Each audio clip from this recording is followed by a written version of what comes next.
As with all my videos, this isn't sponsored and I'm not selling anything. I'm simply sharing my own experience in the hope that it helps someone else out there. Today I'll walk you through a few small additions I've made to raise my 42-foot mast. This is not a beginner's guide or complete mast stepping tutorial. If you're new to this, I'd recommend watching this older but still useful intro video first. I'll leave a link in the description below. Also check out this great video made by Gerry from SailingTips. Link in the description below. I do recommend raising the mast with a team of people, but it can be done by yourself, and I will be doing so in this video. You can raise the mast with the boat on the trailer or unfold it and already in the water. In fact, with two people or more helping, it's probably the safest to do it on the water.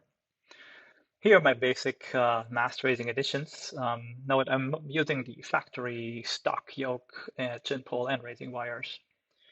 Number one is added an electric remote operated winch. This replaces the manual trailer winch. My trailer beam is pre-drilled and marked so I can swap the winches easily in and out. Number two is a crossbar for diamond stays. This gives the diamond stays a place to rest and keeps the mast from tilting left to right while it's on the roller. Number three is guideposts. These keep the mast from wandering during the early stages of raising. They also act as a cradle during lowering. Let's take a look at the winch setup in more detail.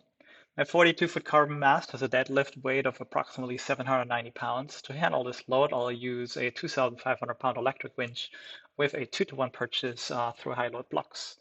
The winch is powered by my car battery with a 20-foot jumper cable. I operate it using a wireless remote, but I also keep a wired remote on deck as a reliable backup.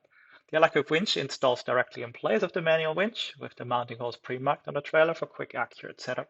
Electric winches are super powerful and they can get you into serious trouble really quickly. This is why many people strongly advise against using them. I also keep a manual raising line rigged through a cam cleat. If the electric winch fails, I can lower the mast safely by hand again. Using more than one halyard for redundancy, I use all three actually, my Screecher, jib, and spinnaker halyard. So in summary, I have everything doubled. The E-winch has a manual backup. I have a safety line to lower and raise the mast if needed. I use 3 halyards in case one breaks or even 2.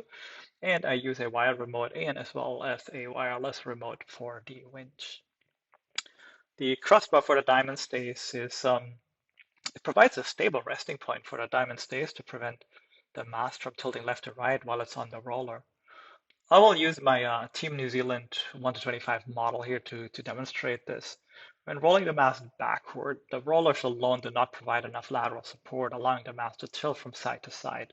By adding a crossbar, the diamond stays can rest securely on it, eliminating the risk of the mast to twist and preventing them to fall off in a worst case scenario.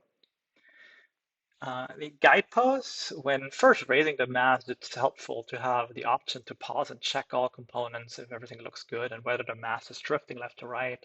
Drifting can be caused by uneven trailer parking or unintended tension somewhere in your setup. The guideposts allow the mast to rest against them safely, preventing it from swinging dangerous out of alignment. When lowering the mast, the guideposts also act as a cradle, guiding the mast smoothly into position back onto the roller. My setup is very simple. It uses 2 PVC pipes, 2-inch on each side, in which I insert a windsurfing mast, which is lightweight and super strong. Of course, you don't have to buy an expensive windsurf mast. You can use even PVC for that purpose. Anyways, I hope these additions will make your mast raising a little less stressful. As usual, thanks for watching.